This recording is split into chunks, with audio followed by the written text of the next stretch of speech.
que nos genera un cambio en el ánimo intenso y fugaz, es algo que nosotros tenemos que conocer para poder manejarla.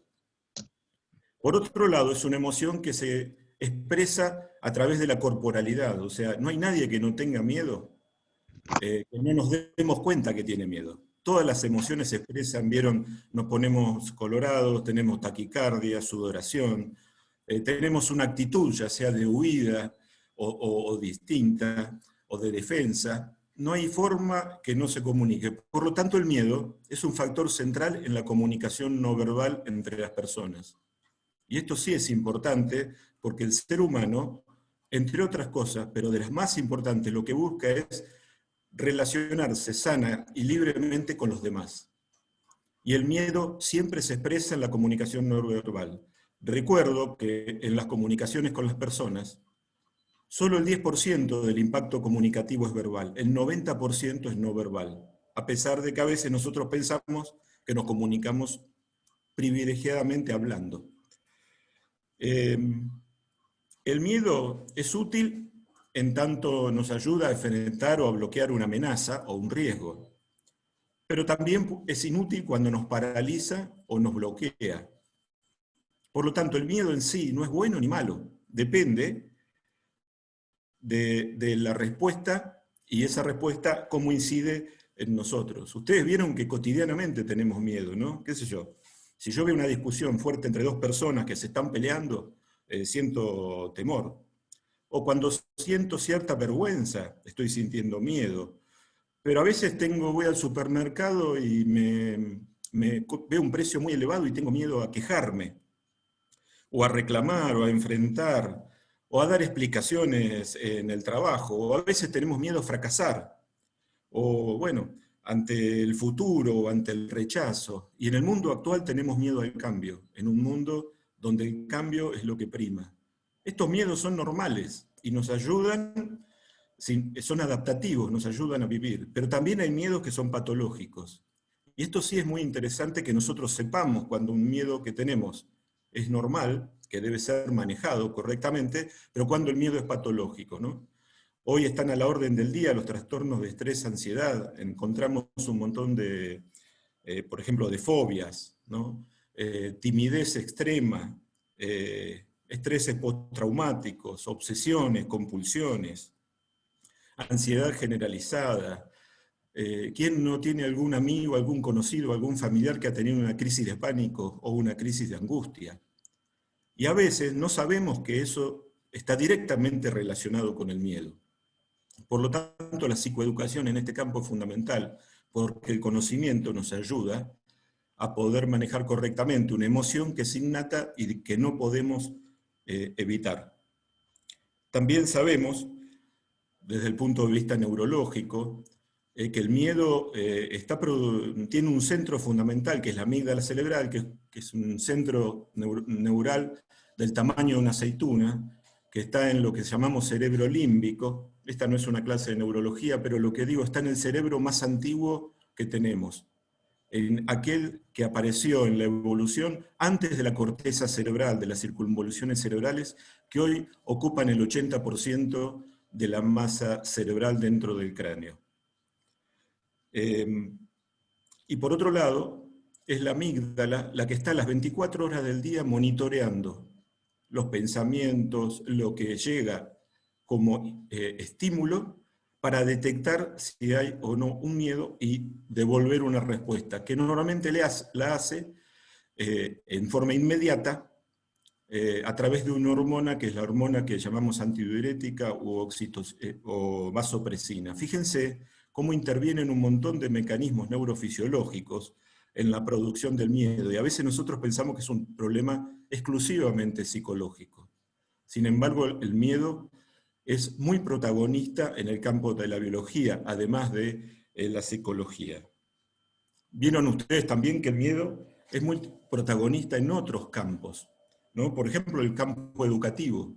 En el campo educativo y de la socialización, la relación de premios y castigos está muy presente, ¿no? O sea, aprobás, seguís, no aprobás, Y esto ha costado mucho modificarlo. Lo mismo en el camino de la socialización.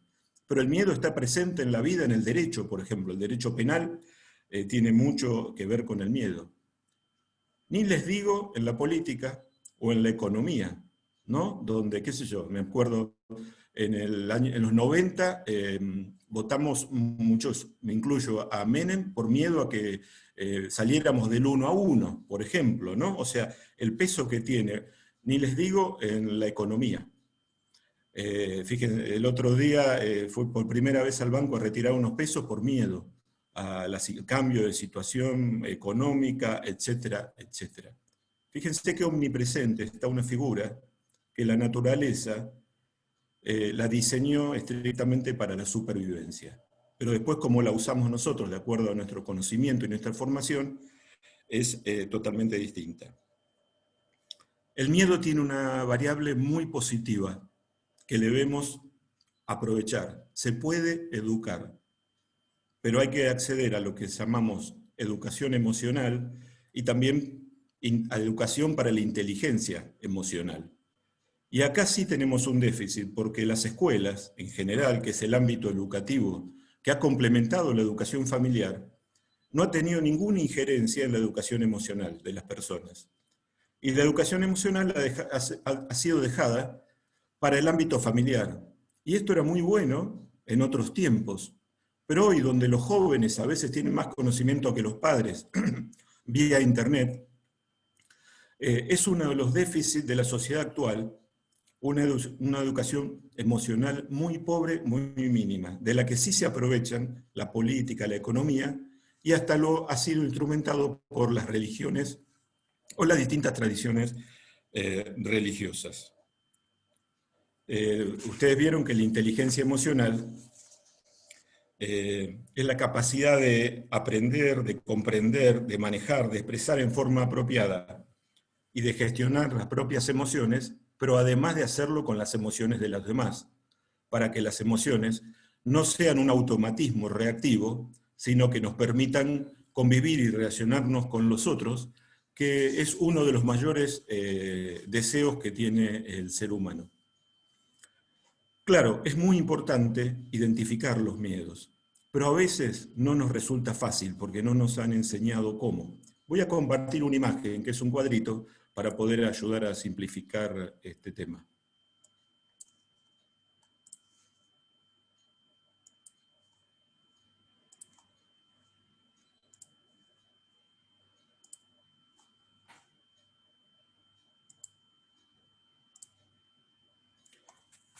Bueno, puedo hacer un repasito, ¿no? La búsqueda del hombre es de relacionarse con otras personas y el miedo, en esta búsqueda, motiva muchos comportamientos. Y el placer, al revés, reduce la ansiedad y siguen al logro de una relación deseada entre el sí mismo y el otro. Fíjense cómo el miedo atenta contra esto. Pero lo que yo le quería mostrar es este cuadro. El miedo tiene formas de manifestarse que a veces nosotros no la identificamos. Por ejemplo, una manifestación muy importante del miedo es la rigidez, ¿no? Que en el fondo es miedo a mí mismo. Desde el punto de vista emocional, esta manifestación son personas que se creen superiores o inferiores, diríamos en un vocabulario más popular, un complejo de superioridad o de inferioridad, ¿no? Las inferiores son aquellas que continuamente viven victimizándose. Son personas las rígidas que cuando piensan, como tienen un modo cerrado de ver la realidad, tienen ideologías cerradas, o son autoritarios, o fanáticos, viven descalificando, tienen tendencia a no cooperar, y cuando hacen cosas, en general no aceptan, rechazan todas formas de hacer las cosas diferentes a las que los hacen ellos. ¿Esto por qué es muy aspecto? ¿Y por qué traigo estos tres aspectos? ¿No? El aspecto emocional, el aspecto cognitivo o del pensamiento y las acciones. Porque las emociones generan pensamientos y los pensamientos generan acciones. Y también hay un flujo que hay entre estas tres áreas que tiene que ver con la felicidad ilimitada a la que estamos llamados todos los seres humanos. Por lo tanto, cuando veamos rigidez en nosotros o en otros, sepamos que esta es una manifestación, entre otras cosas, de un miedo a mí mismo. Cuando veamos gente que se siente superior o inferior, o gente con... o veamos que somos fanáticos o autoritarios, o que somos cerrados, o que rechazamos otras formas de hacer las cosas, tiene su raigambre en un profundo miedo. El otro aspecto también es el apego, que en alguna manera el apego es un miedo a no poder controlar la realidad, ¿no? Una búsqueda de la felicidad en cosas externas a uno. Y la primera manifestación emocional de los apegos es la búsqueda de seguridad, ¿no? Aquel que tiene miedo busca seguridad, porque depende emocionalmente, ¿no? Y la adicción es una consecuencia más tardía todavía, y no digo adicción a drogas, sino adicción al trabajo, a lo que sea, en búsqueda de una seguridad. También a nivel de los pensamientos, la gente que tiene mucho miedo está pegada a ilusiones más que a realidades, ¿no? A eso que debería ser pero que no es. Y por lo tanto tienen expectativas cerradas, porque no se permiten otras cosas y no tienen capacidad de aprender cuando esta ilusión demuestra no ser real. Y en sus acciones, el apego es un apego a la satisfacción, o sea, las personas no aceptan que todo no salga bien, aunque nosotros sabemos que las cosas pueden salir mejor o peor, ¿no? No aceptan que la casa no esté en orden, que siempre esté limpia, que todos los resultados sean positivos. Y en la vida, la verdad que tenemos posibilidad de que las cosas sean más satisfactorias o menos satisfactorias. Si salen bien, fantástico. Y si salen mal, tenemos una oportunidad para aprender y mejorar, porque de esto se trata. Y por último, otra manifestación del miedo, que es de lo peor que tenemos, es la desconfianza de nosotros mismos, una muy baja autoestima, y que de alguna manera es el miedo a sufrir. Tengo miedo desde el punto de vista emocional. Vemos que este miedo a sufrir me genera indeterminación, falta de compromiso, ¿no? Tengo un montón de acciones, etcétera, pero no me comprometo con la concreción de esas acciones, de esas actividades. No me comprometo, y esto en las iglesias lo hemos visto enormemente. También en el nivel de los pensamientos, esta desconfianza de sí mismo genera mucha indecisión. Pensamos, la mente nos da vuelta a 1000 kilómetros por hora, pero no nos decidimos, y entonces esperamos que las cosas sucedan, que las decisiones la tomen otro para acompañar. Y en la acción, aquellos que tienen mucho miedo tienen una gran inseguridad. Entre otras cosas, inseguridad en, mirá si hago esto y opinan mal de mí. Mirá si hago esto y sale mal y me descalifican. Mirá, etcétera, etcétera. Por lo tanto, fíjense qué interesante, ¿no? A veces uno no asocia el miedo con la rigidez, y sin embargo podemos asociarlo con un miedo a nosotros mismos, a los apegos como un miedo a controlar, a no poder controlar la realidad, y entonces buscamos afuera elementos para controlar y para lograr seguridad, y desconfianza de mí mismo. Estos miedos, voy a dejar de compartir la pantalla, estas formas, es bueno conocerlas porque no son propias de gente desviada, es propia de todos nosotros, en algún aspecto todos sufrimos estos problemas. Y este no es el problema es que educarnos para poder controlarlos y ponerlos al servicio de nosotros. Y no tener creencias que la sociedad, la vida nos ha metido para tener miedo, porque recuerdo, el miedo ha sido la base para la educación, ha sido la base para la socialización, para el triunfo político de algunos, para la implementación de políticas económicas, y a mi criterio también para el manejo religioso. Y aquí sí quiero meterme en el campo del miedo y las religiones. También les pido a ustedes, y hago yo un esfuerzo, de no querer leer el pasado con los ojos del presente, ¿no? Porque lo que ocurrió hace 1000 años debe ser leído y analizado en su contexto. De esto no se trata. Pero sí sabemos nosotros que las religiones, y cuando digo religiones hablo de tradiciones religiosas milenarias, muchas de ellas anteriores a la venida de Jesús, muchas de ellas como el budismo o el taoísmo o el confucianismo, más de 500 años antes de Cristo, o el hinduismo o el islam, o sea, no hago acepción a ninguna, han tenido un vínculo muy potente con el tema del miedo. Lo que a veces encuentro cuestionable en las religiones es que, bueno, había desconocimiento en otra época, que la neurología moderna ha avanzado, es que el sistema nervioso central prácticamente termina de madurar cerca de los 20 años. O sea que es un proceso de maduración.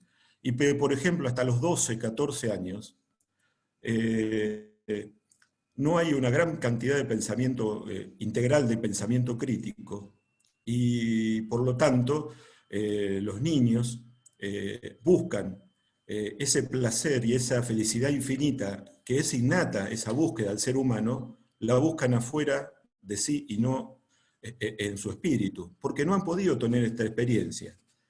Y esta incapacidad para poder reflexionar muchas veces ha sido implementada para generar creencias ante la incapacidad de los más jóvenes de poder tener un pensamiento reflexivo y crítico e interactuar con los que lo han educado. Esto ha generado muchas veces lo que en psicología se llama el niño interior herido, que cuando se da cuenta que es adulto, que ha incorporado un montón de miedos, pero que han sido incorporados en su vida, especialmente por sus padres, que son los primeros educadores, y que él, cuando es maduro, tiene que deconstruir. Pero obviamente sabemos que hace 1000 años esto no se conocía y no hay ninguna mala voluntad, pero no ha sido bueno y no ha traído buenas consecuencias. Dentro del cristianismo, en la Biblia, ya aparece en la Biblia la palabra miedo, temor, en forma innumerable. O sea, estaría el poder saber más que yo, pero yo leí alrededor de 291 veces. Y especialmente aparece, ustedes vieron, en el Antiguo Testamento. Sin embargo, nosotros aquí en la Fundación hemos difundido, siguiendo a Ariel, una visión actual y moderna de las Escrituras. Pero mucha gente todavía cree en la literalidad de la Biblia. O sea, no está claro que la escritura bíblica es una escritura simbólica, como siempre nos enseña Gustavo Valls. Y la escritura simbólica, ¿por qué fue hecha en esos términos? Porque es una escritura que quiere explicar lo inexplicable a través de un símbolo. Y esto es muy importante entenderlo, porque mucha gente ha sufrido por hacer análisis literales. El otro día, con mucho dolor, veía a algún pastor, vieron de esos que hablan a las 12 de la noche, que decía que si no nos convertimos, el COVID no va a pasar. Una cosa así, de un nivel de irracionalidad y con que algo que no aporta, no suma y no es verdad. Pero además, en el Nuevo Testamento, Jesús, la mayor cantidad de las veces nos dice no tengan miedo. Sin embargo, uno vería como que ha triunfado más el miedo que toda la prédica de Jesús que dice no tengan miedo, continuamente en distintas frases que uno puede identificar. No pierdan la calma y confíen, no teman a los que pueden hacerle daño, no se turbe tu corazón, no tengan miedo. Por lo tanto, los que seguimos a Jesús sabemos que el miedo para nosotros no tiene que ser la alternativa. Y la contracara, la fe, que es confianza, aunque muchas veces nos han identificado la fe como creencia, ¿no? Y la fe es confianza, la confianza en ese Dios de Jesús, es la contracara del miedo, es la confianza, ¿no? Y para afrontar los miedos hace falta confianza, hace falta calma y hace falta de esa certeza que da la fe de que el fruto de esa confianza en el amor es la paz. Porque en el fondo, estas ansias ilimitadas de felicidad también son ansias ilimitadas de paz. Bueno, también hemos vivido en el campo de las religiones muchas manifestaciones de ideas que nos fueron transmitidas en forma, yo creo que literal, como si fueran palabras de Dios. pero en realidad no son palabras de Dios, no están escritas en ningún lado. Si uno, lo que todos los laicos no tenemos la posibilidad de ser tan cultos y profundizar, ¿no? Pero yo la otra vez reflexionaba, ¿no? Cuando un sacerdote, y lo digo con mucho respeto, entre amigos, bueno, levanta la Biblia y dice, esta es palabra de Dios. Y yo leo en los evangelios, a Dios no lo ha visto nadie jamás, ¿no? Podría decir, es palabra sobre Dios, que me sería mucho más entendible, ¿no? Porque si no estamos viendo un Dios que habla con palabras humanas o escribe con una lapicera, y esto no es así, porque sabemos que nuestro Dios es muy inaccesible a la mente humana, es accesible a la experiencia espiritual, que es distinto. Pero la mente es muy limitada para poder comprender esta presencia de amor y de vida tan potente que nos ofrecen. Pero sin embargo nos simplifican como si, bueno, hubiera un Dios que haya escrito unos libros que hay que leer. Peor aún, o sea, en las Sagradas Escrituras sabemos que también ya desde de la traducción tuvimos problemas, ¿no? Cuando hay muchas traducciones que hablan de un aspecto, por ejemplo, como el temor de Dios, sabemos que en muchas traducciones esto podría haber sido traducido como respeto a Dios. No tiene nada que ver con respetar, con tener miedo. Y a veces es razonable que traductores hayan querido poner su sesgo para colaborar para bien, para la difusión de cosas buenas. Pero en pleno siglo XXI, nosotros no podemos ignorar esto. Entonces, la idea es que la educación a nosotros nos hace seres mucho más espirituales, porque los miedos nos obligan a ser reactivos, pero el conocimiento nos obliga a reflexionar y a vivir mucho más la plenitud de Dios. Fíjense que este desconocimiento a veces nos ha hecho decir que había pecados que eran por malos pensamientos, ¿no? O sea, se podía pecar por pensar mal. Y hoy sabemos que por día el ser humano tiene alrededor de 60.000 pensamientos, la mayoría involuntarios, negativos, repetitivos y muchos referidos al pasado. Son pensamientos que me han venido a la cabeza que yo ni quise. A mí me viene un ejemplo que me encanta, que lo aprendí en la red Sanares. Estoy durmiendo plácidamente a la noche y a las 3 de la mañana me despierto porque tengo ganas de hacer pis. El único motivo por el cual me despierto es porque estoy más viejo y hago pis de noche. Me levanto para ir al baño, hago pis y cuando vengo del baño un pensamiento aflora en mi cabeza y me dice, Daniel, tenés que pagar los sueldos, no tenés plata. Yo no quise pensar eso en ningún momento. En ningún momento. No decidí esto. Y si este pensamiento hubiese sido muy malo, en otra época me hubiesen dicho, estás pecando. O sea, de ninguna manera, mi única idea era volver a la cama a dormir. Pero así funciona nuestra mente. 60.000 pensamientos por día. Pero bueno, eso no está mal en otra época, pero en nuestra época, si tenemos conocimiento, tenemos que saber que no pecamos con el pensamiento, porque muchos pensamientos nos vienen a la mente, nos brotan y no son posibles de frenar.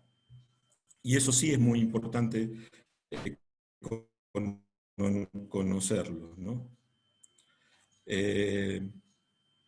También, bueno, estas ideas, ¿no? De un Jesús malo, un Dios malo, castigador, que manda plagas, etcétera, a mí me resultan tan lejanas, pero a mucha gente todavía no. Fíjense esto del COVID como si fuera un castigo, ¿no? O cuando apenas apareció la homosexualidad, era un castigo divino a los homosexuales. Y así, continuamente la palabra miedo, castigo, temor, ha tenido una presencia que genera una impronta psicológica en nosotros. Y que para ser libres tenemos que liberarnos, porque nos constituye este miedo en personas rígidas, en personas apegadas, en personas que les dificulta comprometerse con los demás, en personas que tienen sesgos autoritarios, que no toleran el pluralismo.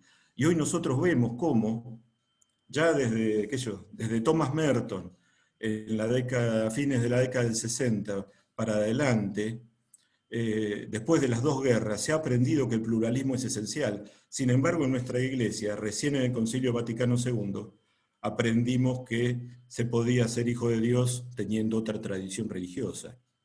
Todo esto nos tiene que ayudar para ser más libres y para tener un pensamiento más, para entender qué es la espiritualidad. Entonces, para terminar y poder interactuar con ustedes, quiero compartirles un esquemita sobre el tema de la espiritualidad. Porque a veces también cuesta tener en claro de qué estamos hablando, ¿no?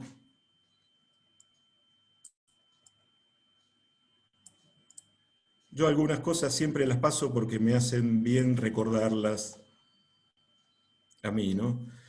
Recordar que Taylor nos enseñaba que no somos seres humanos con una experiencia espiritual, sino seres espirituales haciendo una experiencia humana. Y que en esto también el maestro Eckhart, un dominico que vivió alrededor de 1300, nos decía que en el alma hay una pequeña chispa, un pedacito de la divinidad de Dios, pero que esto, que no es algo añadido o ganado, es nuestra verdadera esencia. No nos tenemos que añadir nada para tener a Dios con nosotros, ni ganar nada. No hay que ganar el cielo, no hay que tener un capital de gracias, no hay que hacer nada porque todo fue dado gratuitamente. Y esto también es importante porque si no es generador de miedos. Yo recuerdo cuando mi madre me contaba que me bautizó a los 2 días de vida porque tenía miedo de que no sea cristiano, ¿no? Y hoy yo he dado cursos de bautismo, etcétera, pero no tengo una nieta que tiene 4 meses y todavía no fue bautizada, los padres son libres de hacerlo, pero yo no tengo ninguna duda que es hija de Dios. Pero no hace falta añadir ni ganar nada, ¿no? Y el camino para eliminar los miedos es conocerse a sí mismo. Porque conocerse a sí mismo es la vía para el conocimiento de la divinidad que hay en nosotros. Si no conocemos a nosotros mismos, vamos a seguir viviendo en función de lo que otros dicen que somos. Y en esto, a ver, también otro miedo, los miedos nos llevan al pasado y al futuro. Y esto sí es muy importante. Solo en el presente percibimos la eternidad de Dios. Y como me gusta esta frase de la izquierda, ¿no? El presente es a la vez presencia. Esa presencia de amor y de vida está en el presente. El pasado no existe, solo existe en nuestra cabeza. El futuro es una ansiedad anticipatoria, tampoco existe. Y cuando el futuro se hace presente, y yo lo analizo, ya es pasado. Porque el presente es una experiencia, y por eso es el ámbito del conocimiento espiritual. Es de la vivencia más profunda del amor y de esta presencia de Dios en nosotros, porque no se puede entender con la razón, porque es muy pobre la razón para ello, pero sí se experiencia, se experimenta, y se experimenta hacia adentro, ¿no? Por eso la fe en la providencia es Dios, pero no un Dios providente que dice, Señor, ayúdame a rendir el examen, porque no nos va a dar nada, sino es una confianza en que todo ya nos ha sido dado. Cuando yo me levanto a la mañana y me levanto y me baño con agua caliente, tengo que dar gracias que tengo agua caliente. Cuando al mediodía mi mujer me prepara un plato de comida, tengo que dar gracias que tengo este plato de comida. Y así, cuando me doy cuenta que la providencia de Dios es fenomenalmente amplia, que me sobra mucho más de lo que yo necesito para ser feliz, aparece algo que es el fruto de eliminar los miedos, que es la gratitud, ¿no? Habíamos dicho que aquella gente con miedo es gente que no acepta ideas, es totalitaria, es rígida y tiene mucha dificultad para la gratitud. O sea que para dejar de buscar a Dios, o sea, el camino espiritual es paradójico, ¿no? Hay que dejar de buscar a Dios afuera para poderlo encontrar, y encontrar en el marco de una experiencia.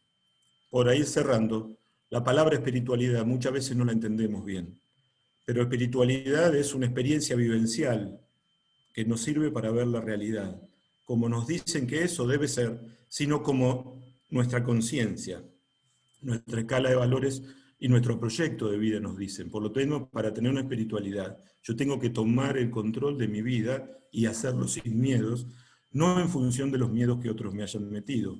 Y es una forma de ser y de estar en el mundo, ¿no?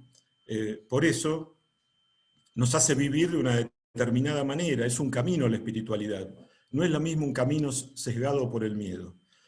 Y es un proceso de búsqueda permanente y de transformación para vivir mejor, para vivir esa felicidad infinita a la cual somos destinatarios, ese amor infinito que buscamos, ¿no? Y por último, fíjense, ¿no? ¿Cuál era la espiritualidad de Jesús? Él representó la presencia de Dios en este mundo, fue quien nos mostró que la presencia de Dios se puede realizar en una persona humana y que gracias a Él identificamos a Dios con la compasión, el amor, la justicia, la verdad. Y que cuando vimos sus valores, lo invisible se hace ver. Este es el camino que nos enseñó Jesús, porque ¿qué nos enseñó Jesús? Que el camino es el amor. O sea, no es más que esto, ¿no? El fundamento del cristianismo es el amor, no es una religión.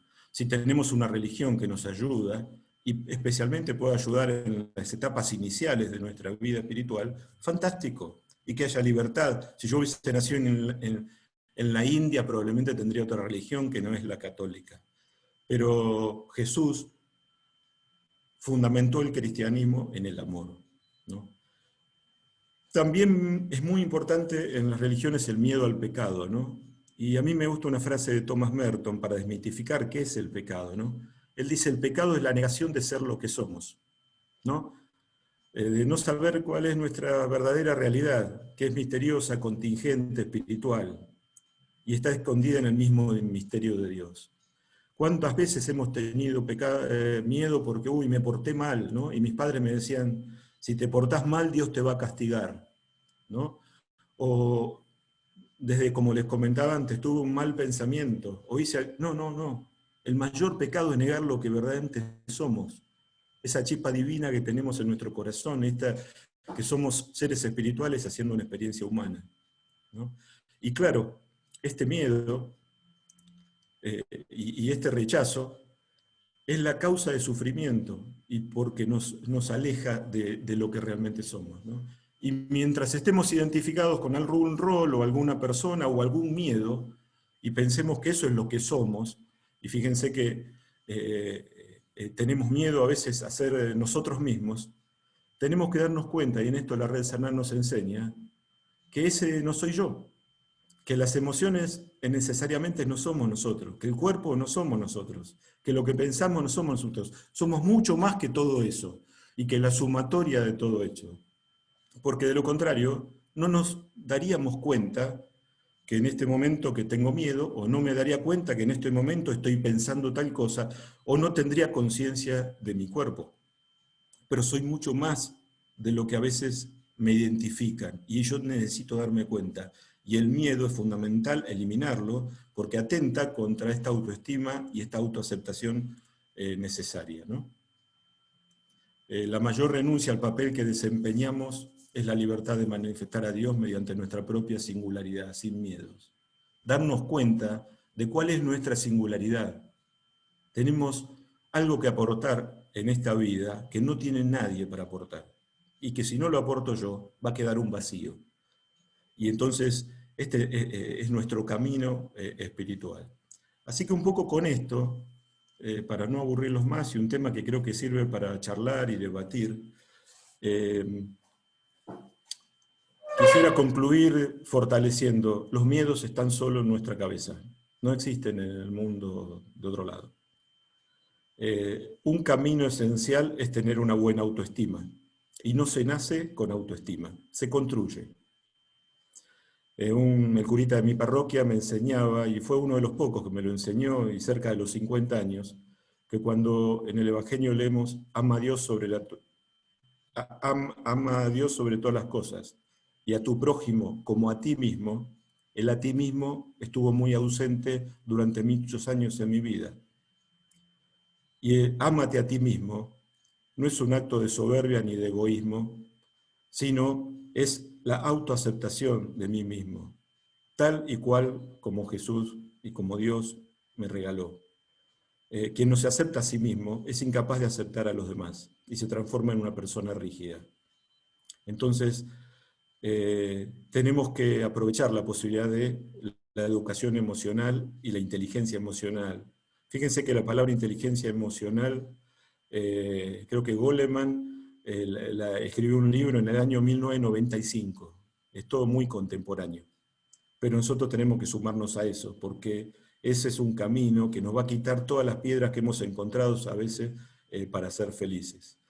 Y cuanto más conocimiento tenemos, menos miedo tenemos. Y más libres somos de elegir el camino que nos parece mejor. Así que un poco con esto quiero terminar y abrir la charla y bueno, ahí vos, Marcela y José, e interactuar. Repitiendo que lo que yo digo es un convencimiento mío, que va cambiando, porque no siempre pensé de la misma manera y probablemente no siga pensando en el futuro de la misma manera, porque como evoluciona el pensamiento, también tiene que evolucionar las tradiciones espirituales y las religiones. Así que bueno, muchas gracias por escucharme y abrimos para las preguntas. Que admito también podrán responder Pablo, que sabe mucho de este tema, Gustavo Valls, Ariel, bueno, todos los que en muchos aspectos superan y podrían haber hecho mejor lo que yo les transmití. Bueno, muy bueno. Muchísimas gracias. Como siempre, muy bueno, Daniel. Abrimos el espacio a las preguntas. Te cuento, les comento que nos están escuchando y viendo desde Lima, Perú también. ¿Hay alguna reflexión? Dice, ¿será que el miedo es el temor al fracaso personal?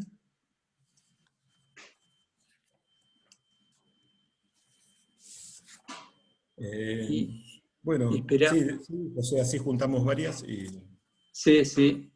Si se animan a hacer alguna consulta.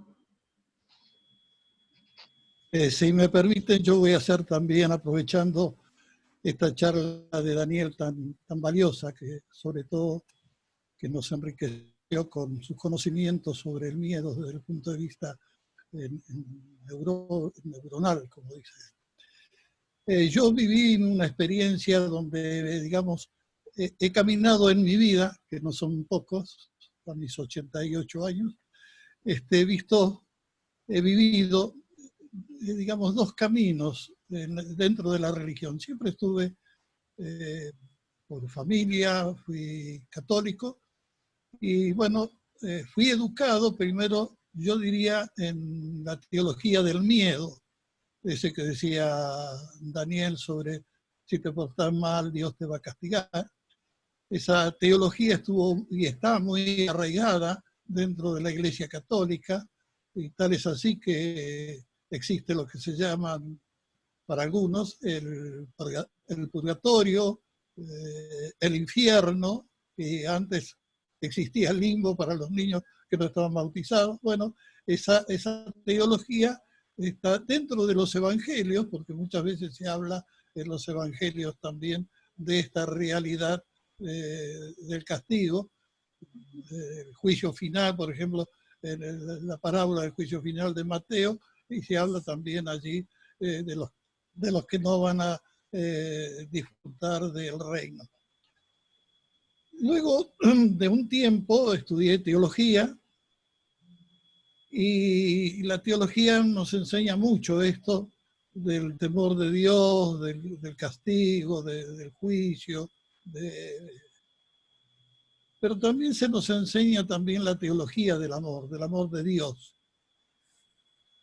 Yo recuerdo que cuando estuve mucho tiempo indeciso si seguía en el ministerio sacerdotal, cuando ya había casi tomado ya la decisión, hubo una persona que me dijo, mira, hay una frase en el Evangelio, dice, si pones tu mano en el arado y miras para atrás, no eres apto para el reino de los cielos. Lo cual significaba que si yo dejaba el sacerdocio, yo estaba ya condenado.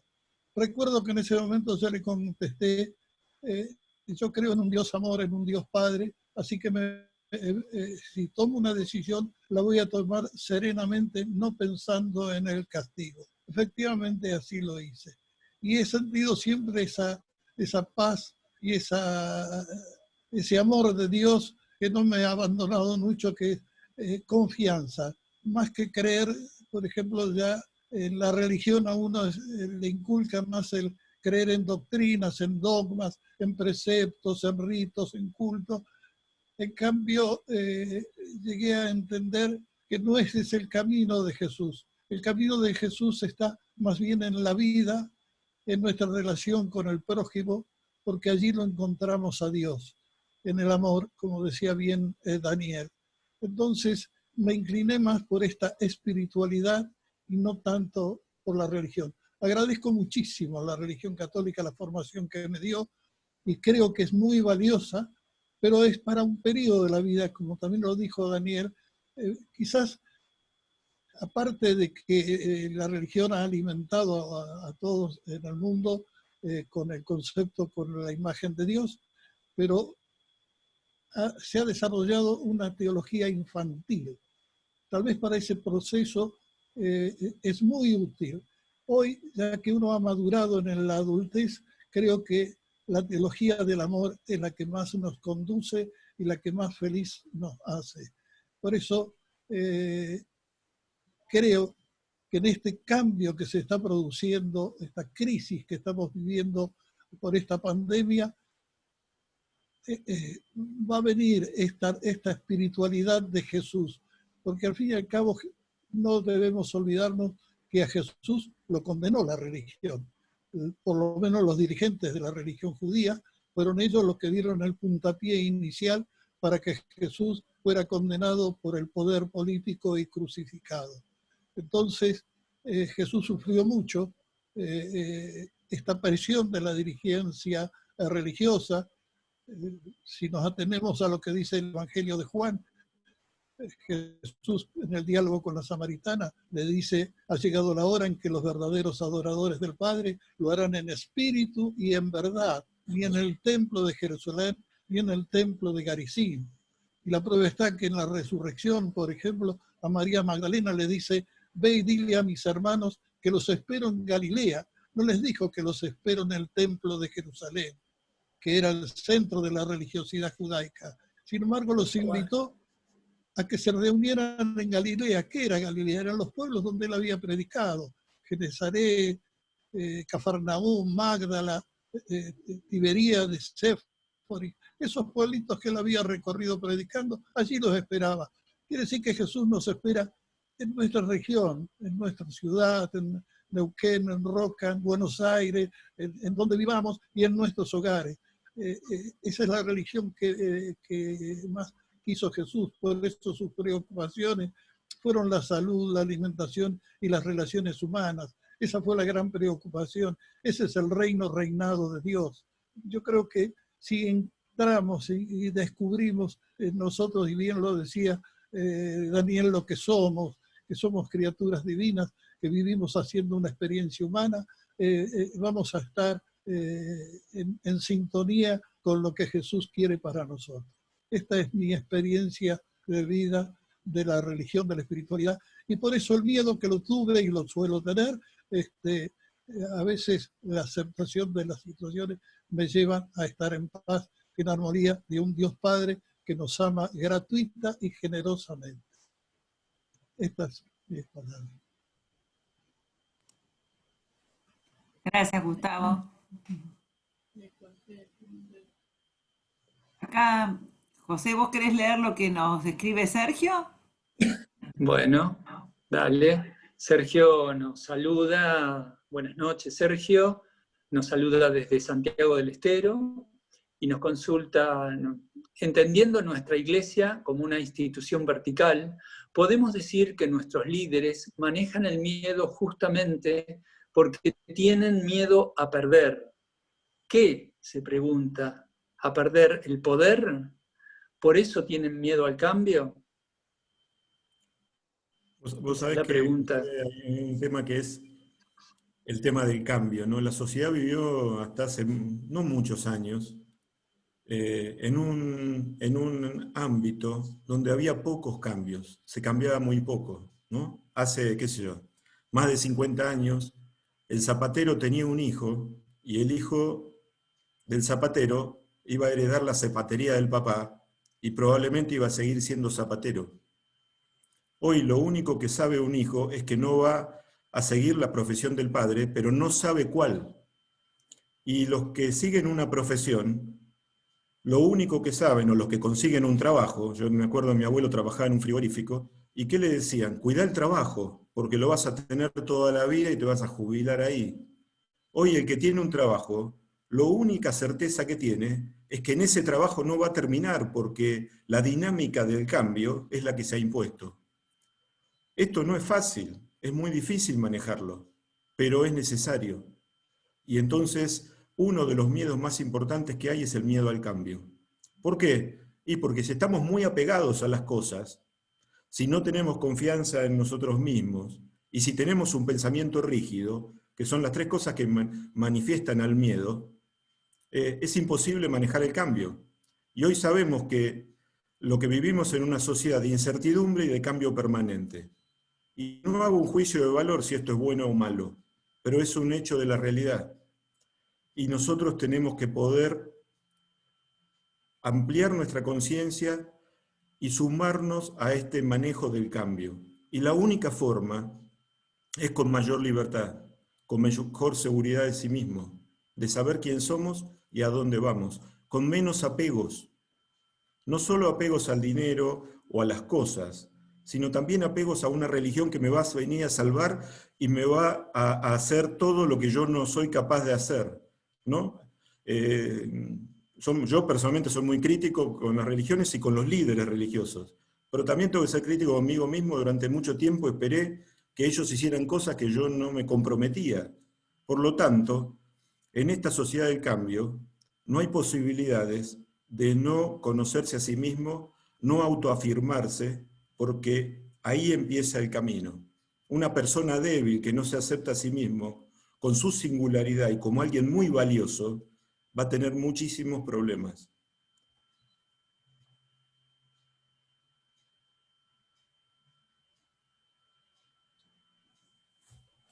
Una preguntita. ¿Puedo? Sí, por favor. Yo lo que veo es una diferencia enorme, como verán todos, entre el Antiguo Testamento y el Nuevo Testamento.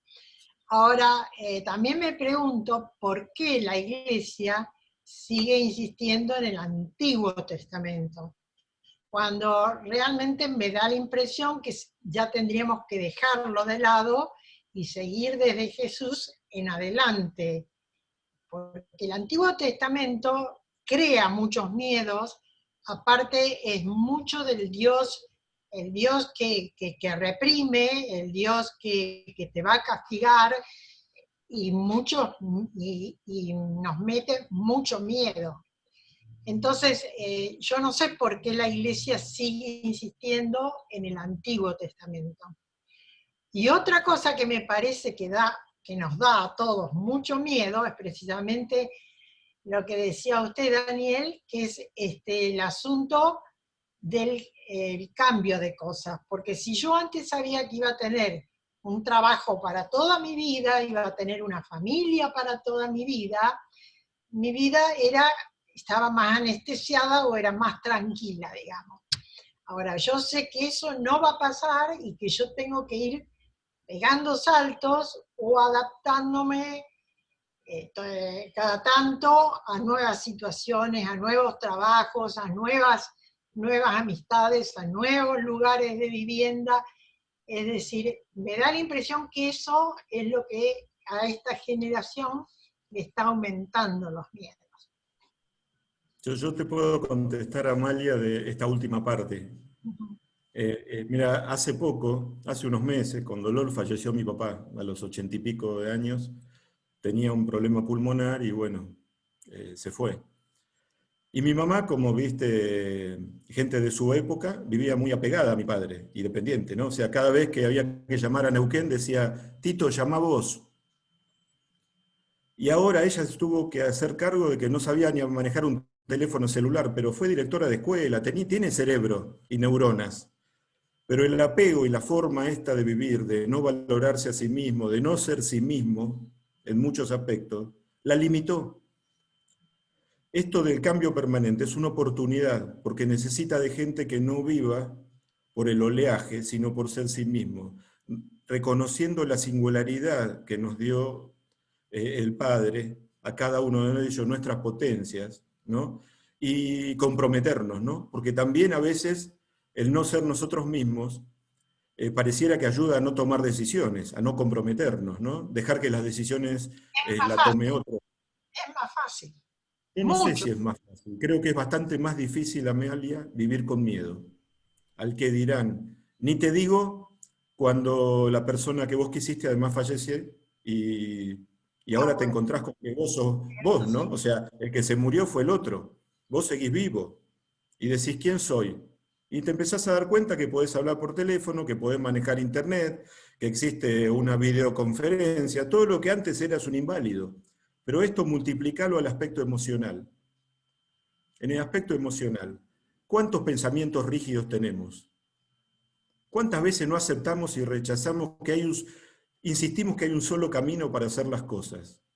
¿Cuántas veces no nos damos cuenta que la única forma es la cooperación y el respeto y el pluralismo?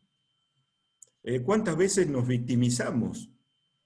Y estoy diciendo todos sinónimos de miedo y de inseguridades que tenemos que poder resolver. Y esto no es un problema de edades, ¿no? Porque nosotros tenemos que educarnos emocionalmente en distintas edades, porque la educación para cuando uno tiene 20 años es distinta para cuando tiene 30, 40, 50, 70 o 87, como Gustavo Valls, que él para mí es un ejemplo de educación continua y de mejora continuada. Entonces, en ese aspecto, es distinta que la idea de la educación que tenemos nosotros de ir a la escuela y a que en determinado momento la educación termina, cosa que tampoco es verdadera. Pero en la educación emocional es fundamental. Alguien, yo me imagino, yo en esta época tuve el dolor de separarme de mi señora hace unos 7 años. Y esto implicó una educación emocional, tuve que reeducarme y tener inteligencia espiritual. Y después tuve que tener otra pareja. Y yo no sabía, o sea, me acuerdo que una vez fui a ver una psicóloga amiga y me dijo, Daniel, vos te crees muy canchero, podés hablar en público, etcétera, pero en cómo levantarte una mina de vuelta a los 60 años no tenés ninguna experiencia. Y es verdad, porque había estado casado con la misma mujer 30 años y habíamos sido fieles ambos. Por lo tanto, la educación es permanente. Esto yo creo que es una gran oportunidad para dejar de ser apegados hasta a las religiones. Al revés, poner las religiones al servicio nuestro. Por eso te digo, vos me decís del Antiguo Testamento. Primero entender que fue escrito en un vocabulario simbólico. Pareciera que queremos entender que fue literal. Pero además, si no me ayuda, no le doy bola. Si Jesús me dice no tengan miedo, ¿por qué le estoy dando bola al Antiguo Testamento si en el Nuevo Testamento Jesús me dice no tengan miedo por todos lados, amen y no tengan miedo? Y San Francisco de Asís me dice, ama y haz lo que quieras. Y tomo frases de San Agustín, de otros, y me dicen lo mismo. Por lo tanto, en este aspecto, somos nosotros los que tenemos que tomar las riendas, porque si no es como que estamos buscando excusas, no digo vos, estamos buscando excusas para sustentar un comportamiento rígido, apegado, que no basado en una confianza pobre en sí mismo. Y en esto, no solamente vamos a tener problemas de religiones, tenemos problemas con los hijos, ¿no? Si yo le digo a mi hijo, y yo a mis hijos he sido muy exigente en muchas cosas y después he cambiado, ¿no? O sea, tenés que ser profesional prácticamente y si no, no sos exitoso. Era un mensaje subliminar de porquería, ¿no? De alguien de pensamiento rígido, flexible. Está claro que se puede ser feliz por cualquier camino, por un montón de caminos, ¿no? O sea, todos tenemos esto, lo que tenemos que, la posibilidad de cambiar, necesitamos un mundo que cambie. Basta ver la política en Argentina con esta grieta o pseudo grieta que nos está llevando a la destrucción, donde no tenemos posibilidades de cooperar, o en la vida familiar, o en todos lados, ¿no? Así que necesitamos abrir la cabeza. Miren, hay una experiencia que a mí me dolió mucho, fue cuando yo me separé de mi esposa, tenía miedo de ir a misa, porque me daba vergüenza. Mirá qué pelotudo, disculpen la expresión. Me daba vergüenza. Pero la gente de mi comunidad, mayoritariamente, no sabía qué hacer, si llamarnos o no llamarnos. A ambos. Fueron pocos los que nos invitaron a su casa para decir, che, ¿qué podemos hacer? Y no es porque no lo dice el Papa Francisco, que cuando vos le decís, ¿qué hay que hacer con la gente que se separa? Acompañarlos. Algo tan sencillo como lo que dijo Jesús. Nos enseñó la compasión, el amor, el acompañamiento, etc. Y está en los evangelios. Y sin embargo, de las dos partes, dije, esta es mi comunidad. Y vuelvo a decirle, tengo afectos y creo que es el mejor curita de Neuquén. Y lo aprecio mucho, etc. Pero no se entendió el mensaje, pues Jesús no dijo eso. El mensaje de Jesús no fue no te separes, fue el amor. Y yo en ese aspecto me sentí muy dolido, no por ellos, por mí, porque ¿cómo voy a tener vergüenza si no hice nada malo? Luchamos ambos hasta el final, hasta que no dio más. Habremos hecho cosas bien y cosas mal. Bueno, listo, ya está. Y había estado, mirá, en el secretariado del obispado de encuentros conyugales que diseñaba la pastoral familiar. Pero el curita que estaba con nosotros, asesor, no se animó ni a llamarme por teléfono. Y yo dije, ¿qué soy, un mal ejemplo ahora? Mi amor no cambió en absoluto. Y no lo juzgo a él. Pero digo, a mí me ayuda, yo tengo que cambiar. Evidentemente yo lo único que puedo hacer es cambiar yo. Tengo que ampliar la mente, porque además si yo soy rígido, lo voy a hacer con los demás, voy a rechazar gente, no voy a aceptar formas de pensar. Y en esto admito, la Fundación Diálogo me ayudó mucho a ampliar la mente, a escuchar cosas que coincido, que no coincido, le doy gracias a Ariel, y a mejorar, y a superar, y ahora terminar quizá cuestionando a la Fundación Diálogo, porque no estamos ante un pensamiento cerrado. Así que yo creo que a las cosas que no nos sirven, como el Antiguo Testamento, al que lo quiere leer literal, pero hoy no hay excusa, todos saben que no puede leerse el Antiguo Testamento con una literalidad porque no es verdad, porque es un simbolismo que quiere explicar algo que no tiene explicación. Claro, bueno, pero Acá, la iglesia está a años luz de todo esto que está Bueno, en general. En general, si vos oís que hablan los curas desde los púlpitos, están a años luz. No sé por qué siguen con su... bueno, vamos a dar paso a otra consulta o comentario de Rosa Romero desde Perú, desde Lima, nos escribe por el Facebook y dice que el miedo es parte de la crianza. Desde pequeño nos amenazaron los padres para todo. ¿Cómo resolverlo? Esto queda como en el inconsciente. ¿De qué forma podríamos salir de esta trampa?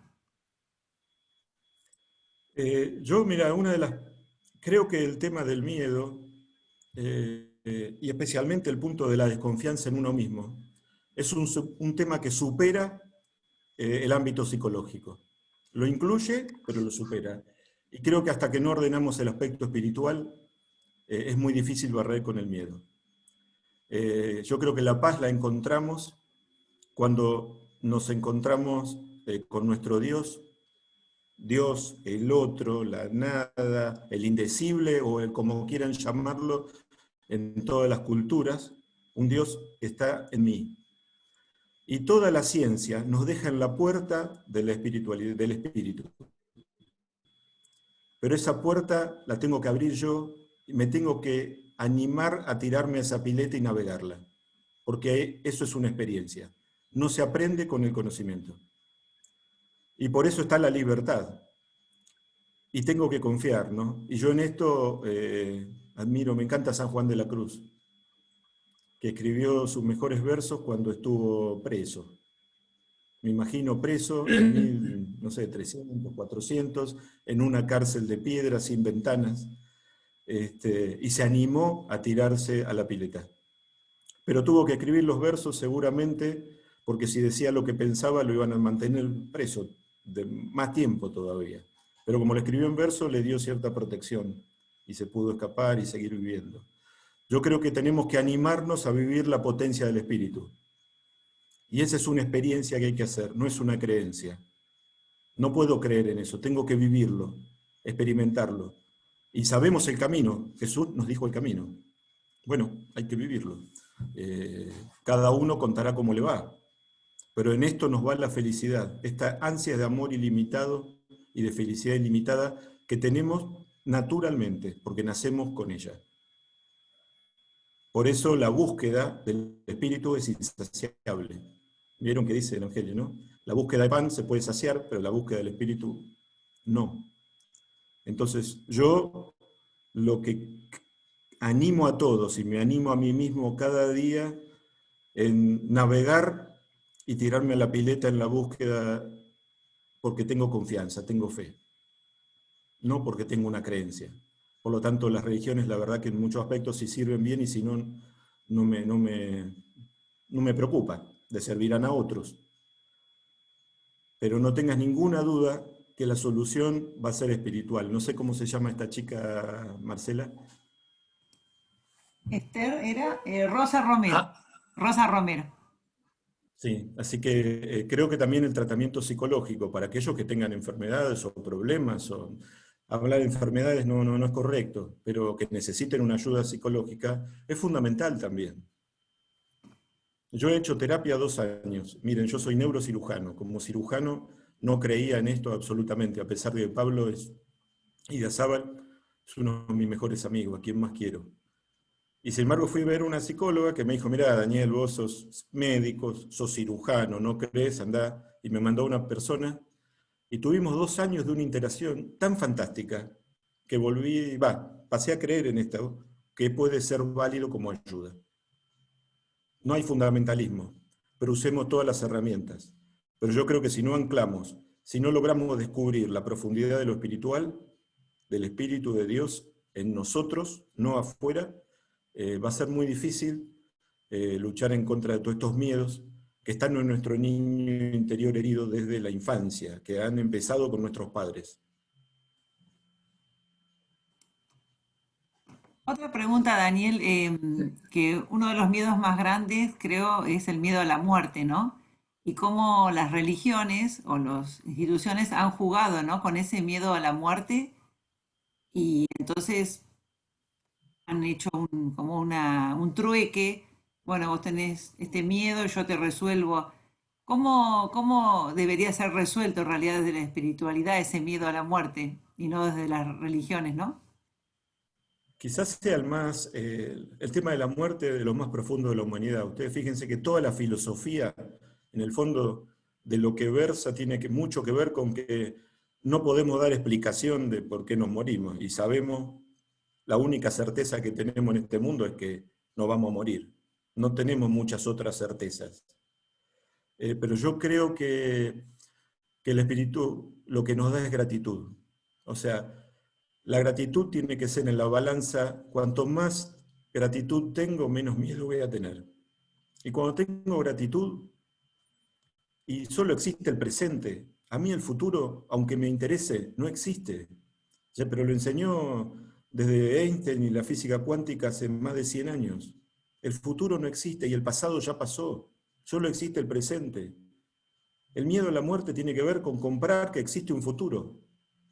Y que puedo o asegurar el futuro o no asegurar ni no asegurar al que no existe. Es un miedo anticipado del futuro. Entonces, lo que tengo esto, que está tan de moda, esto de vivir en el aquí y ahora, pero es verdad. Cada momento tiene su aflicción. Seamos inmensamente felices hoy. A mí en este momento lo que mejor me está pasando es estar con ustedes. Pero además no me puede pasar otra cosa. O sea, y en el futuro no podemos cambiar nada. A mí me encanta ver el universo y decir, ¿ustedes saben cuántos millones de estrellas hay? Es tremendo, está todo en armonía, gente. No se cae ninguna estrella cuando miro el cielo. Y yo pienso que puedo cambiar algo en este equilibrio magnífico que hay en el universo que el Padre Dios hizo. No puedo cambiar absolutamente nada. Yo creo que la solución de la muerte no hay solución, pero es vivir el presente humanamente y con gratitud, el día a día. Viviendo el presente, dando el 100% de lo que tenemos, amando lo más que podemos en el aquí y ahora, tenemos la herramienta clave para ser felices, porque de eso se trata, ¿no? cuando uno le dice a un paciente, ¿no? Yo he tenido muchos pacientes que me dicen que tiene un tumor o algo malo, ¿usted qué quiere? ¿Vivir mucho y mal o poco y bien? ¿Vieron esas disyuntivas que no son verdaderas, ¿no? Pero nosotros queremos vivir bien el hoy, el aquí y ahora. Hoy tengo certeza que estoy vivo. Creo que esa es la mirada que yo por lo menos tengo para mí, para con la muerte. A mí personalmente no me calienta en absoluto. A un amigo mío que quiero mucho siempre me dice, mira, ya pedí perdón por todo lo que hice mal y amé todo lo que pude. Ya está. Si me voy mañana no tengo ninguna deuda para con nadie y no pasa nada. O sea, volvemos a la fuente, no pasa nada. Daniel, Bueno, si me permitís, sobre la muerte, algo muy, muy interesante. En el idioma de Jesús, que es el arameo, no existe la palabra muerte. Existe la palabra dormición. Por eso se habla de la dormición de María. Y la otra realidad es que la palabra cementerio es una palabra griega que significa dormitorio. Entonces, yo me hago todas las noches, yo me duermo en el Señor, no sé si me voy a despertar, pero a la mañana me despierto en el Señor y le doy gracias por el nuevo día. Es decir, nosotros no nos damos cuenta, pero todas las noches estamos practicando lo que va a ser nuestra muerte. Va a ser una dormición donde vamos a dejar el tiempo y el espacio y vamos a vivir en la eternidad, en la espiritualidad, porque vamos a ser espíritus glorificados, dice Pablo en su carta. Entonces, eso da una gran paz. Yo, gracias a Dios, desde que aprendí esto y vivo esto, todas las noches hago ese ejercicio. Bueno, me duermo, confío en Jesús y confío en el Padre, y si al día siguiente me despierto, digo, bueno, buen día Jesús, buen día Abba, Padre querido, buen día. Y así estoy preparado, digamos, porque sé que estoy ya en el límite, ¿no? Ya como sería lo lógico y lo natural, ¿no? Pero uno se va preparando de esa manera.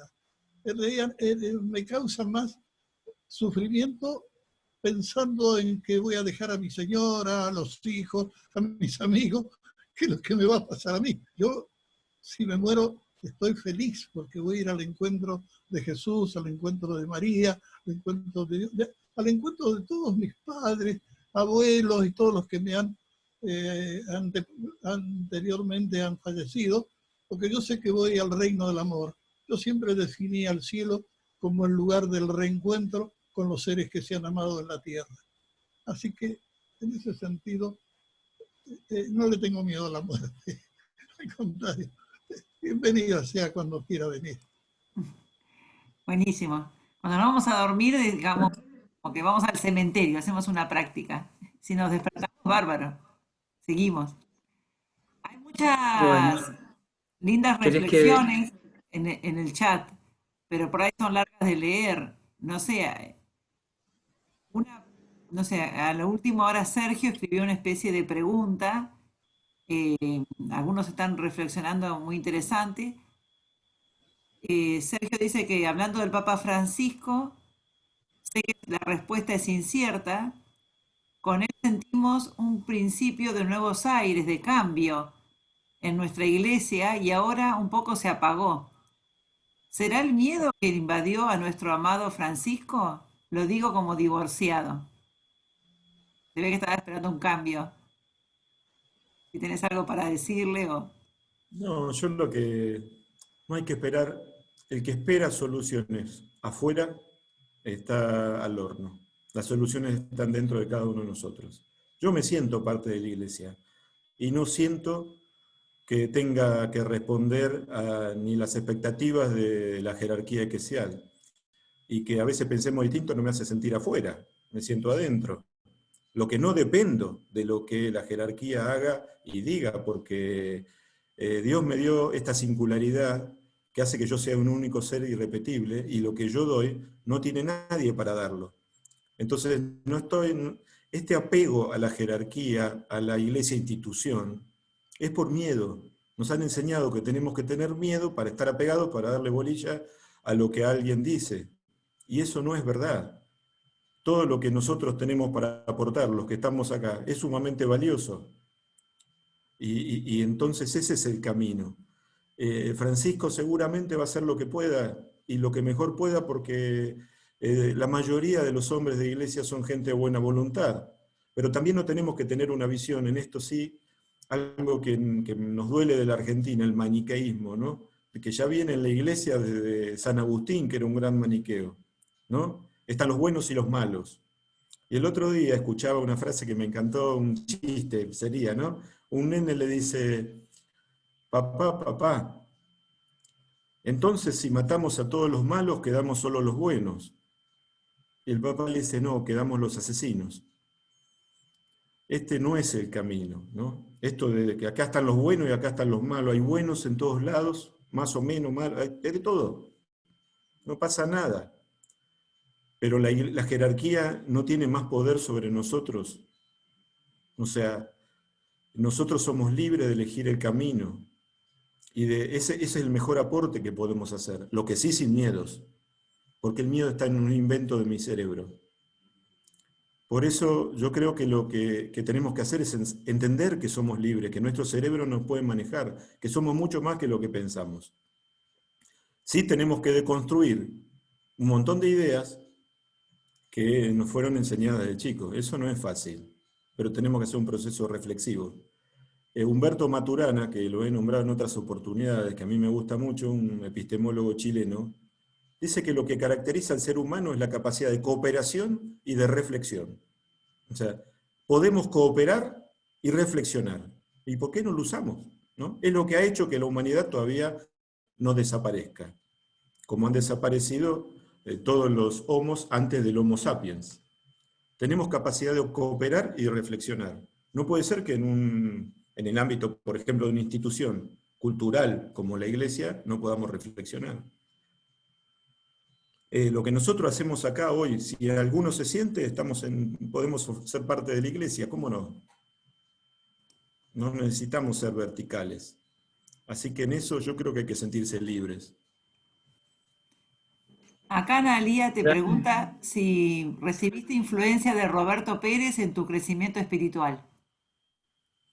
No, influencias no, sino he leído muchísimo. Lo he leído a él, a Carrillo, a un montón de gente. Pérez me gusta porque él es católico, vieron que uno tiene es como los caballos, siempre volvemos para las casas por el mismo camino, ¿no? Entonces tengo cierto atractivo por la gente católica, pero no de uno solo, sino, porque justamente el desafío es no apegarse, ¿no? Es no depender de los otros, pero sí tener este pensamiento amplio, poder leer desde influencias del budismo, el taoísmo, de Roberto Pérez o de Emilio Carrillo, o del Papa Francisco. Si es bueno, bienvenido. ¿La guía cuál es? Ama y haz lo que quieras.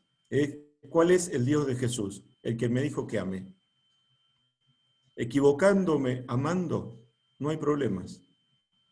Equivocar va a haber un montón de equivocaciones. Pero en eso yo creo que ese es el camino. El camino es el amor, no es la religión.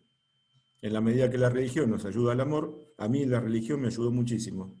Cuando vine a Neuquén no tenía ningún amigo, los domingos iba con mi familia a almorzar con el curita de la parroquia, y era bienvenido. Y yo eso no me puedo olvidar. Por lo tanto, en la medida en que nos amamos y me amaron, yo... Y la otra cosa es, el amor es dar amor, no es recibir amor. El que no da amor nunca recibe nada. Entonces, esa es una práctica, pero las religiones nos llevan a... las religiones, y especialmente la teología, es una reflexión sobre algo, es una reflexión del pensamiento. El tema está en que el espíritu no está en el pensamiento. El espíritu no está en el ámbito de la sensibilidad, sino está en otro ámbito, en el ámbito de la experiencia. Entonces, por eso las iglesias usan mucho la sensibilidad en los niños, porque bueno, no tienen esta capacidad de crítica. Entonces, pero no le aclaran que esta no es que esto tienen que evolucionar, ¿no? Si yo sigo saltando en la parroquia, y lo importante es tocar la guitarra, y sentir algo en el pecho, etc., a los 50 años estoy equivocado, porque sé que el espíritu no es sensible, está en otro ámbito, en otro nivel, en otra profundidad. Entonces, a mí me parece fundamental apostar al amor. No es difícil porque es nuestra esencia. No va en contra, es mucho más difícil un montón de otras cosas que hacemos en la vida, ¿no? Tratar mal a otro es más difícil que amar.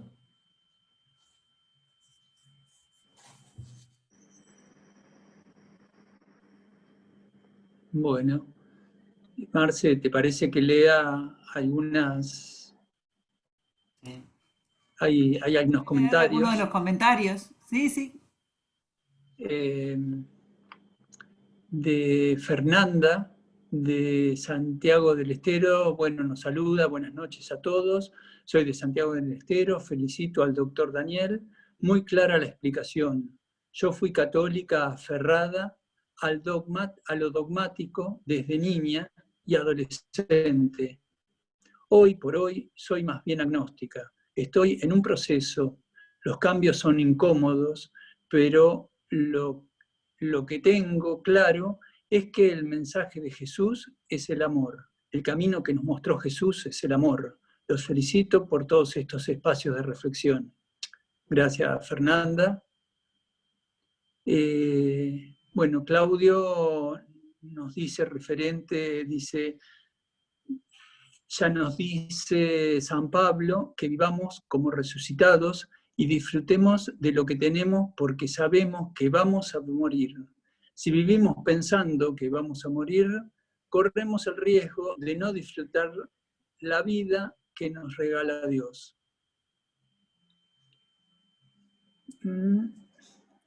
Después, bueno, Sergio dice, hablando del Papa Francisco, y sé que la respuesta es incierta. Esa ya la leímos.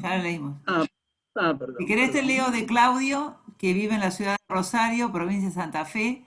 Dice que es catequista en la escuela primaria y secundaria preceptor.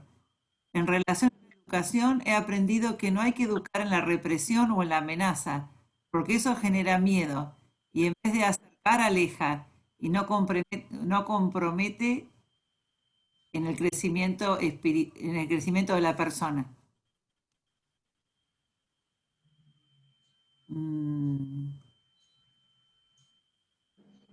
Como para sumar a esto que varias personas han comentado y que, bueno, tanto Dani como Gustavo Valls han dado reflexiones y todos de alguna manera tenemos una reflexión para dar.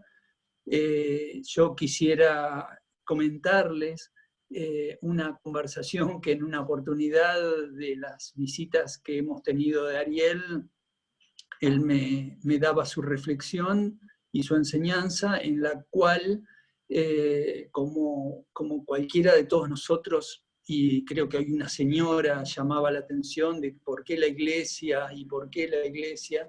La verdad es que la Iglesia institución, la respuesta de Ariel era que la Iglesia institución venía muy atrasada, y no en años, sino en siglos. Y él me hacía la reflexión de que todos nosotros somos iglesia.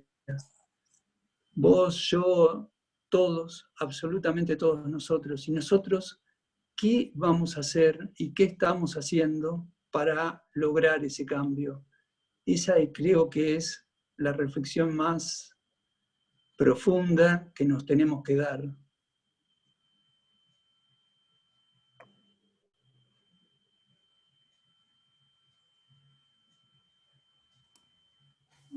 Bueno, no sé si alguien más quiere hacer una pregunta de los que están acá, verbalmente, digamos, en vez de escribirla.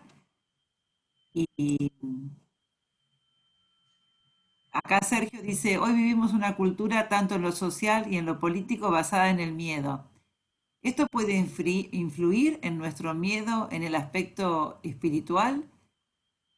¿Se puede no tener miedo en un espacio sí y en otro no, o viceversa? No sé si se entiende. Es como, Sí, se entiende y me parece que es... vivimos en la cultura del miedo hoy. vivimos una cultura del miedo que no ayuda para nosotros y capaz que ayuda, por eso también en muchos sectores grupos fundamentalistas tienen más peso, que son los que más miedo difunden. Pero fíjense, miedo y es sinónimo de baja autoestima, ¿no?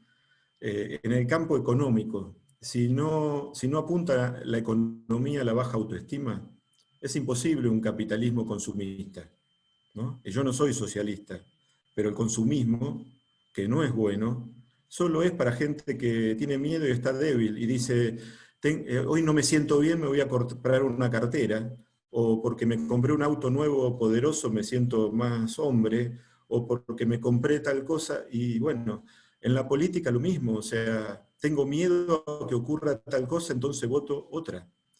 Y así en todos los sectores. Por eso, si salimos del miedo, pasamos a ver la providencia de Dios, pasamos a tener un ámbito de gratitud, pasamos a ver el mundo de otro lugar, tenemos otra espiritualidad, que es la forma de ser y estar en el mundo sin miedo, y la otra cara del miedo es el amor. O sea, y ahí está. O sea, pero es una consecuencia de vivir sin miedo. Por eso es tan importante. No es vivo en este mundo de porquería, de esta manera de porquería, sin miedos. No, voy a cambiar todo. Porque voy a decir, me compro una camisa si la necesito, y si no, no. ¿Qué problema hay? No tengo miedo a que me digan, tenés esa camisa, no sé, se usa roja y la tuya es celeste. O voy a cambiar el auto cuando lo necesite, no porque necesito un auto fuerte para que digan, mirá, Daniel cambió el auto. O voy a votar al que me gusta, no por miedo al 1 a 1 o al no sé qué. Y así es tan importante porque la contracara del miedo es el amor y la autoestima. Ama a tu prójimo a ti mismo. El a ti mismo quedó pendiente. Y no se puede amar al prójimo si no te amas a ti mismo. Y el sinónimo, me lo enseñó la Red Sanar, de la ámate a ti mismo, es acéptate a ti mismo. Somos muy valiosos para no aceptarnos. Tenemos mucho para dar para no aceptarnos a nosotros como somos. Y el mundo cambia en la visión. Por eso es tan importante la espiritualidad, entendida como una forma de ser y estar en el mundo. Jesús, que tuvo esta espiritualidad, nos dijo que había que ser compasivos, que había que amar, que había que acompañar a otro, que no había que juzgar, etcétera, etcétera. Esta es la espiritualidad de Jesús. Cada uno que elija un camino. Lo que no se puede es no elegir un camino y elegir un camino de otro, que es lo que hacen los que tienen más miedo. Por eso me parece que es tan pertinente la pregunta. ¿Yo soy libre o no soy libre? No depende de qué ánimo, en qué ámbito. Así que me parece que entendiendo que el miedo, la contracara es el amor, y la otra contracara es la autoestima, que repito, no se nace con autoestima, se construye día a día durante toda la vida. Y tenemos que estar preocupados por eso, tanto como para otras cosas. Y la última que yo quisiera dejarles es, la historia está en continuo movimiento y evolución. ¿Por qué las religiones no? No hay ningún motivo. El ser humano está en continua evolución, desde que nacemos hasta que nos morimos. La ciencia está en continua evolución. Cada vez más tenemos certezas, pero la ciencia nunca va a tener todas las certezas. Por lo tanto, siempre va a haber espacio para las incertezas. Y por lo tanto, para ideas místicas, ideas simbólicas o mágicas. Si todos estamos en evolución, tenemos que comprender esto. ¿Por qué seguimos insistiendo con tener un pensamiento religioso de un niño en la edad madura? ¿Eso es por culpa de la jerarquía? No. Yo ya sabía que no es así. Pero es como decir, mirá si en una de esas Dios me salva y me lo pierdo. Y a ver si Dios hace todo lo que tengo que hacer yo, me lo hace Él por mí y no tengo que ni calentarme. Prefiero seguir así. No es así. Tengo que evolucionar el pensamiento. Yo creo que cuando uno dice en el futuro, lo van a cambiar los jóvenes. No, el futuro lo cambiamos los adultos si nosotros cambiamos. Pues si nosotros cambiamos, educamos a los jóvenes bien. Y le damos un buen ejemplo y los acompañamos a ser mejores, ¿no? Esto de decir, el futuro desde los jóvenes es borrarse del presente. Y no es así. Entonces, ¿por qué si toda la humanidad evoluciona, nosotros no podemos evolucionar en nuestro pensamiento? No es tan complejo, pero es una decisión, es compromiso, ¿no? Por lo menos los que seguimos a Jesús, tenemos una ventaja, tenemos un norte, tenemos un camino. Podemos tomar cualquiera, pero tenemos un camino. Hay muchos caminos, ¿no? Porque si hubiésemos nacido en Japón, capaz que seríamos sintoístas.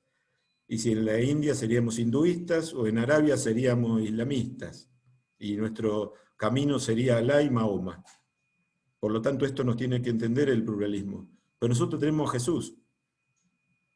Lo único que hay que hacer es comprometerse, sin ninguna certeza humana, con la certeza que Él nos dijo que esto va a andar bien. Así que a mí me entusiasma por lo menos que estemos charlando esto en este momento, ¿no? O sea, donde a veces uno no encuentra ámbitos donde puede charlar de cosas del espíritu. Creo que con esto podemos terminar, Marce y Gustavo, no sé, o José. Sí, sí, buenísimo. Y ya todos están Sí. agradeciendo. Hay muchos agradecimientos. La verdad es que te agradecemos todos y brindamos porque haya más espacios como estos. Bueno, gracias a todos los que participaron y igual los que no pudieron entrar o estar, va a quedar grabado, así que los que lo quieran compartir con gente amiga o conocida, después va a quedar colgado. Bueno, muchas gracias, Daniel, y gracias Agradecemos a todos entonces. Bueno, gracias a todos por compartir. Un abrazo. Chao, Dani, hasta luego. Chao, Daniel, gracias. Buenas noches para todos. Chao. Dani, gracias.